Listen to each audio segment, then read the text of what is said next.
Introducing allergens to your baby can feel terrifying because let's be honest, no one wants to be that parent hovering over a spoon of peanut butter, heart pounding, waiting to see what happens. I get it, the fear is real, but today we're breaking it all down step by step so you will feel more confident and ready to begin this food and allergenic food journey with your child. I'm Dr. Mona, a board-certified pediatrician, mom, and your parenting guide through the noisy world of baby feeding, allergies, and development. And in this video, I'm talking you through exactly how to introduce allergenic foods to your baby in a way that's safe, simple, and science-backed. So if you're into calm, confident parenting without the chaos, go ahead and hit that subscribe button because around here, we prep our spoons and our nervous systems. Let's get into it.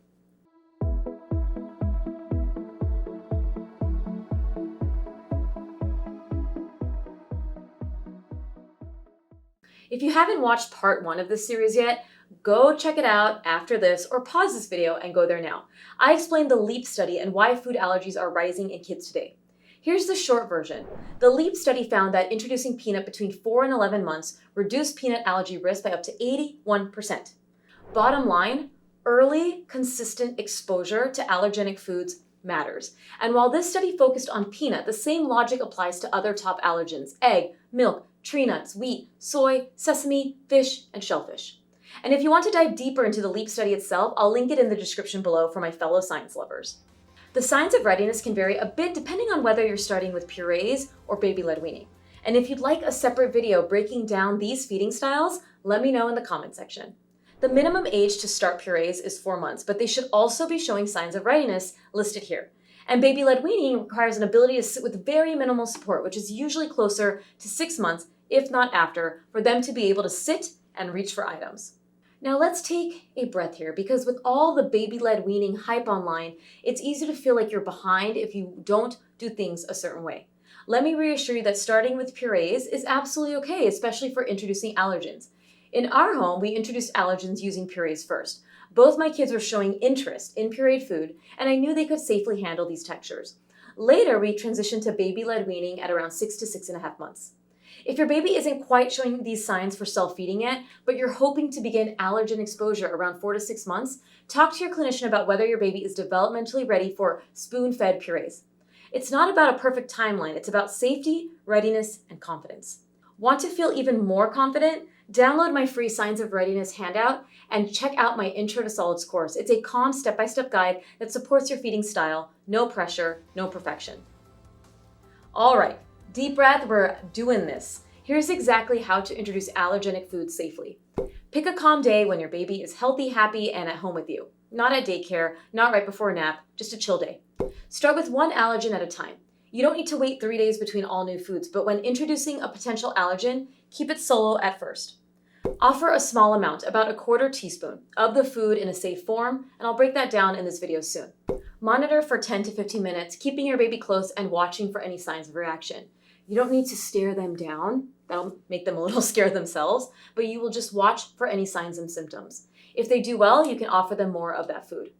Repeat the exposure 2 to 3 times a week. One and done doesn't build tolerance. And another reassuring point.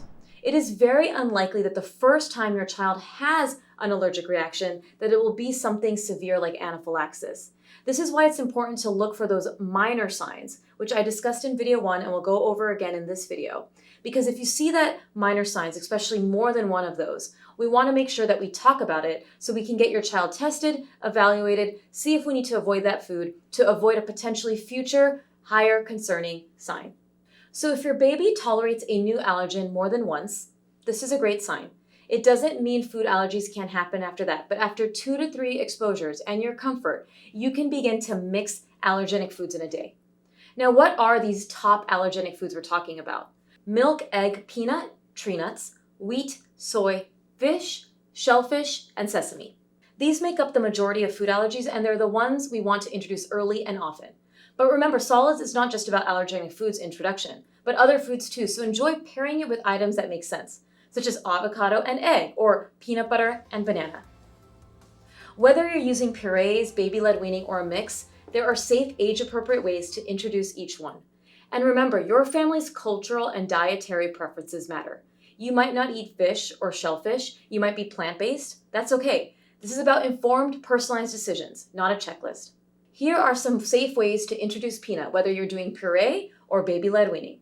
Reminder, never offer peanut butter in globs, which is a choking risk. Always thin it out and spread it lightly. Here are some ways to introduce egg, whether you're doing puree or baby-led weaning. Personal tip, pureed egg is tough to get right texture-wise. Baby-led weaning style egg worked best in our home unless otherwise guided by your clinician. Here's how to introduce cow's milk, whether you're doing puree or baby-led weaning. Here's how to introduce wheat, whether you're doing puree or baby-led weaning. Here's how to introduce tree nuts, which include almonds, cashews, hazelnuts, macadamia nuts, pecans, pistachios, and walnuts, whether you're doing puree or baby-led weaning. Here are ways to introduce sesame, whether you want to do puree or baby-led weaning. Here are ways to introduce fish. Personal tip, baby-led weaning is the way to go here too because mashed fish doesn't really taste that great. Here are ways to introduce shellfish. Pro tip, crab cakes taste delicious if your family eats shellfish. And here's how to introduce soy. A quick note, there's no universal perfect amount of allergenic food that guarantees protection from allergies. Every child's immune threshold is different. So rather than getting so obsessed about the chemistry experiment of how much, the goal is consistent, safe exposure, not perfection. There are also allergenic powders and mix-ins on the market that some families choose to use. We personally used a mix-in product called Little Mix-In for our son, and we found it convenient, especially when we wanted to blend egg with avocado. But by the time we had our daughter, we were comfortable using the whole food methods I just outlined. Either way can work as long as you're offering these foods regularly and in a form your baby can safely manage. Some parents feel incredibly anxious during this whole process. Did I do enough? Did I introduce it wrong? Wait, I forgot to do it every day. Let me tell you, you're not alone. This is not about getting it just right. It's about building tolerance over time. So just think, rotate. If you miss a day, that's okay. So let's talk about how to actually plan this out without spiraling into decision fatigue. In the next section, I'll walk you through an example of a weekly introduction schedule that's simple, safe, and doable. And yes, go ahead and hit that subscribe button if you haven't already because these practical walkthroughs are just getting started. Here's a sample allergen calendar. If you're feeling overwhelmed, you're not alone. Many parents overthink this process and that's okay. This example gives you a practical starting point. The idea is simple. Introduce one new allergen per day. Once your baby has tolerated that allergen 3 separate times, you can start combining it with other allergenic foods. Remember, this example is to give you a guiding point. You may do less than this or you may advance and move faster, depending on your baby. The idea is early and consistent with offering, so not one time and then never again.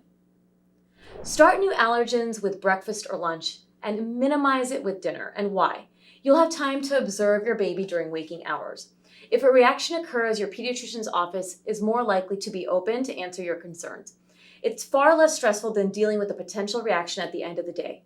I respect that maybe your schedule will not allow this, so dinner is fine. Just make sure you try to prefer breakfast or lunch if available. And introduce at home so you're in a controlled environment where you can monitor and act more readily than, say, a party, social gathering, or a restaurant. When introducing a new allergen, keep it simple. Use single ingredient foods, not mixed recipes or processed products. For example, offer a small piece of cooked egg rather than a muffin or pancake with eggs in it. You can mix the new allergen with a fruit or veggie your baby already tolerates. This helps pinpoint any potential reactions without confusion. If you accidentally give 2 new allergens on the same day, don't panic, it happens. If your baby reacts, it might be unclear which food was the cause, so let your pediatrician know and we can help figure it out. Once your baby has tolerated an allergen 3 times, mix previously tolerated allergens together. Keep them in rotation weekly 1 to 2 times a week. Add new ones as baby is ready. As a reminder, food allergies can happen after the 3rd exposure, but the most common time is after the 2nd or 3rd exposure. You are not aiming for perfection. You do not have to follow this calendar to a T. You're building a foundation of food confidence 1 spoonful at a time, so keep it going. Here's where personalized care really matters. In 2019, the AAP and NIAID guidelines divide babies into 3 risk groups to help to determine approach to allergenic foods. Group 1, severe eczema and or egg allergy. Group 2, mild to moderate eczema. And Group 3, no risk factors. For more information on this, make sure to watch video 1 of this food allergen series. And no, you don't need to sit in the hospital parking lot for most babies. I see these videos floating around on social media, and many of them could have an underlying reason or allergy, and hence why the parents are introducing allergenic foods in a parking lot, so that they can have better access to care if there's an allergic reaction. But this is not necessary for the general population starting solids or allergenic foods, or pretty much anyone in groups 2 or 3 listed above. If your child is high risk, speak to your clinician if this is necessary, or introduce it in an office if necessary.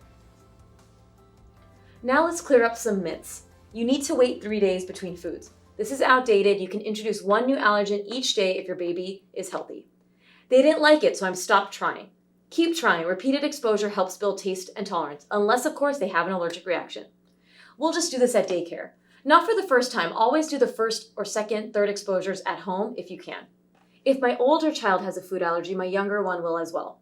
Not necessarily. In fact, early introduction can be protective. You will have to be extra cautious, however, to minimize cross-contamination to your allergic child when preparing food for your infant. Now let's talk about signs of a reaction. Remember, most reactions happen within minutes to an hour. We discussed this in video 1 in more detail, including visual examples, but here is the infographic again. Remember, if you see 1 minor symptom, monitor for future exposures. If you see more than 1 minor symptom, stop the food, call your clinician's office for further guidance because we may want to evaluate your child. If you see any severe symptoms, call 911 right away and get evaluated, and potentially you may need to go to the ER and discuss the situation further with your clinician on future testing and future evaluations. Let's recap the big takeaways. Early introduction of allergenic foods, especially peanut, egg, and milk, can help reduce the risk of allergies. Your baby doesn't need to be perfectly eating solids to start, but they do have to be developmentally ready. Start 1 allergen at a time, repeat it a few times, and keep it in rotation. Once they've tolerated it, mix with other foods and move forward with confidence. And whether you're using purees or baby-led weaning or a mix, there's no one right way. Do what works for your baby and your family. This doesn't have to be scary. It can be enjoyable and empowering. You're taking steps backed by research to help support your baby's lifelong health, and that's something to feel proud of. Want help knowing if your baby's actually ready for solids? Grab my free Signs of Readiness handout linked below to give you a clear pediatrician-approved checklist as you get started. I'd also love to know in the comments, which allergen are you most nervous about? Let's support each other through this. And like this video, share it with a fellow parent, and subscribe because we have so many videos here at Peds Doc Talk to make you feel more confident as a parent. You're showing up, you're doing the work, and you're learning, and that's how confidence is built, 1 spoonful at a time. I'll see you all next time. Stay well.